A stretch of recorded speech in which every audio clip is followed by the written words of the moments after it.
কাহিনী এটাতে গল্প এটা লুকাই থাকে, কিন্তু কাহিনী এটা লিখিলেই গল্প নহয়। বাস্তৱৰ সৰু ডাঙৰ একোটা ঘটনাক লেখকৰ পৈণত লিখন শৈলীৰে বৰ্ণনা কৰিলেই একোটা মনোৰম গল্পৰ সৃষ্টি হয়, যি গল্পই পাঠকক দান কৰিব পাৰে অফুৰন্ত পঠন সুখ। এলবাম আৰু অন্যান্য তেনে এখন সুখপাঠ্য চুটি গল্পৰ সংকলন। গ্ৰন্থখনৰ লেখক মণ্টু কুমাৰ বৰঠাকুৰ। প্ৰকাশ কৰিছে গুৱাহাটীৰ মণিকূট প্ৰকাশনে। সুন্দৰ প্ৰচ্ছদংকন কৰিছে মনজিত ৰাজখোৱাই।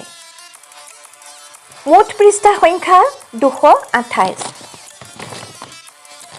গল্প সংকলনটোত মুঠ 25টা গল্প আছে। গল্পসমূহৰ বিষয়ে লেখকে একেষাৰত লিখিছে বাটে পথে, ঘৰে পথাৰে, সভাই সমিতিয়ে, বিয়াই সবাহে আমি মুখামুখি হোৱা কিছুমান বিশেষ চৰিত্ৰ আৰু ঘটনাই আমাৰ মনত কিন্তু দকৈ ৰেখাপাত কৰি যায়। এনে লাগে কোনো এক সুদক্ষ নিৰ্দেশকৰ আঙুলিৰ ধাৰতে যেন সেই চৰিত্ৰবোৰে এক শৃংখলা মানি ৰংগমঞ্চখনিত প্ৰৱেশ কৰিছেহি। বচন আওৰাইছে, ক্ৰিয়াকলাপ প্ৰদৰ্শন কৰিছে আৰু সেই সময়ত এক প্ৰকাৰৰ দৰ্শক হিচাপে উপস্থিত থকা আমাক এক অনন্য অনুভৱৰ মাজত এৰি থৈ এটা সময়ত আকস্মিকভাৱে মঞ্চৰ পৰা প্ৰস্থান কৰিছে।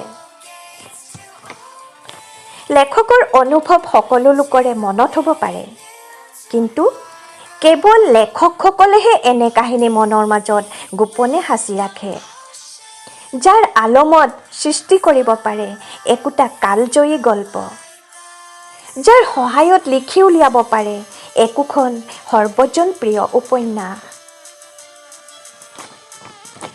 সাধাৰণতে বহু গল্পকাৰে কাহিনী বৰ্ণনা কৰোঁতে বিভিন্ন উপমাৰে কাহিনী আগবঢ়াই নিয়া দেখা যায়। ইয়াৰ বিপৰীতে মণ্টু কুমাৰ বৰঠাকুৰৰ গল্প পোনপটীয়া। নিজকে এটা চৰিত্ৰ হিচাপে লৈ কাহিনীটো এনে এক সৰল বৰ্ণনাৰে আগবঢ়াই লৈ যায় যে পাঠকে উমান পোৱা আগতেই গল্পটোৰ পৰিসমাপ্তি ঘটে। ই ভাল চুটি গল্পৰ এক গুণ। লেখক বৰঠাকুৰ শব্দ ব্যৱহাৰত হিচাপে ভাষাৰ বহুল বৰ্ণনা নাই, যেন কথা-বাৰ্তাৰ মাজেৰেই কাহিনী এটা সৃষ্টি হৈ গৈ আছে। এনে লাগে কাহিনী ষ্টেচনৰ পৰা সমান্তৰাল চিৰিৰে আগবাঢ়ি যোৱা কলম, ৰেলগাড়ী গল্পৰ ষ্টেচনত ৰৈ যোৱা মাত্ৰে সৃষ্টি হৈ উঠিছে একোটা সৰহ সুখপাঠ্য গল্প। লেখকৰ গল্প লিখা শৈলীত নতুনত্ব বিচাৰি পোৱা যায়। লেখকৰ গল্প কোৱা শৈলী আকৰ্ষণীয়। পাঠক সহজতে আকৰ্ষিত হ'ব যে তাত সন্দেহৰ অৱকাশ নাই।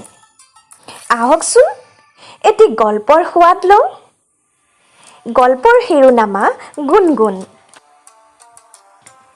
গুণগুণ নহালৈকে আমাৰ খেলা-ধূলা নজমিছিল। আবেলি গাঁৱৰ LP স্কুলখনৰ ফিল্ডত ল'ৰাবোৰ গোট খোৱাৰ পিছতে আমাৰ চিন্তা হয়, গুণগুণক কেনেকৈ মাতি অনা যায়। চাবলৈ গ'লে এইটো চিন্তা কৰাৰ দৰকাৰেই থাকিব নালাগিছিল। ফিল্ডত ল'ৰাবোৰ গোট খোৱাৰ পিছতে যিমানখিনি চিঞৰ বাখৰ হয়, সেইখিনি তাই কাণত নপৰাকৈতো নাথাকে। আৰু পৰাৰ লগে লগে তাইতো জঁপিয়াই জঁপিয়াই ওলাই আহিব লাগে।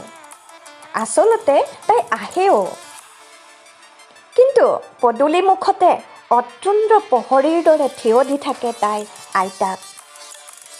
আমাৰ কেইটামানৰ ভাষাত সেই আপদীয়া বুঢ়ীজনী। তেওঁ মানে হাতত সৰু এছাৰি এডাল ৰৈ থাকিব আৰু তাই ওলাই অহা দেখিলেই সেইডাল জোকাৰি জোকাৰি গালি পাৰি পাৰি তাইক খেদিব। নগলিনে ভিতৰলৈ?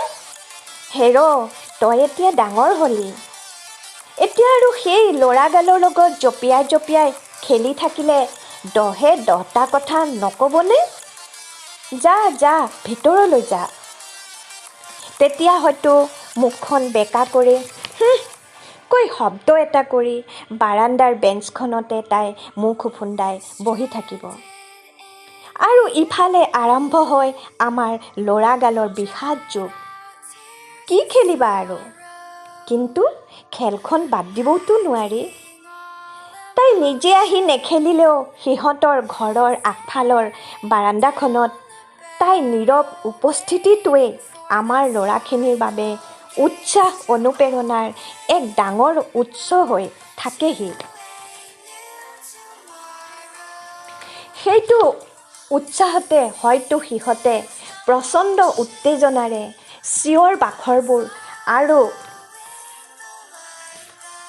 সিহঁতৰ প্ৰতিটো উকিয়েই চাগে একোখন সুন্দৰ নিমন্ত্ৰণী পত্ৰ যেন হৈ তাই কাণত পৰেগৈ।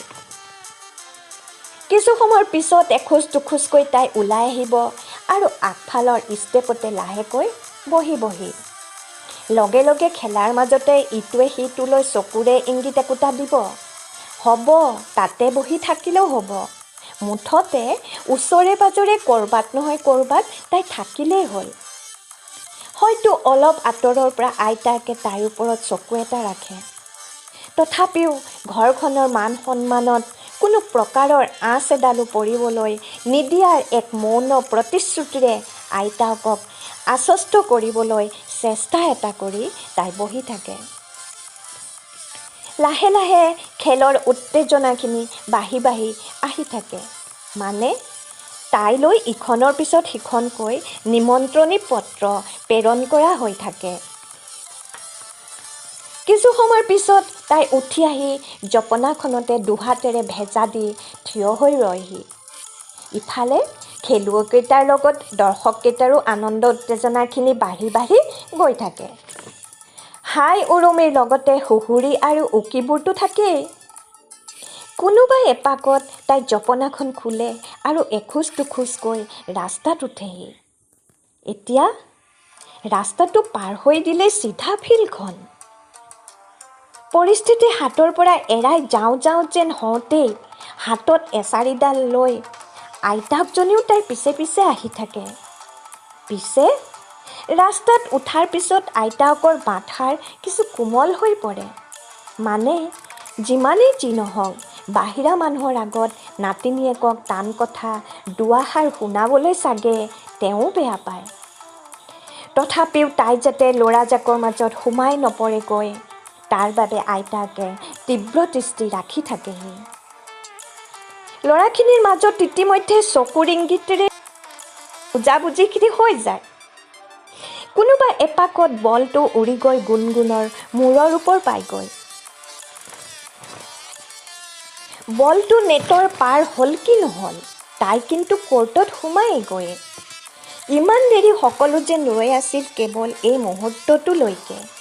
লগে লগে আৰম্ভ হয় মাৰ অথবা লিভ মি। খেলৰ আনন্দ উত্তেজনাই ইতিমধ্যে বাঢ়ি গৈ থাকে।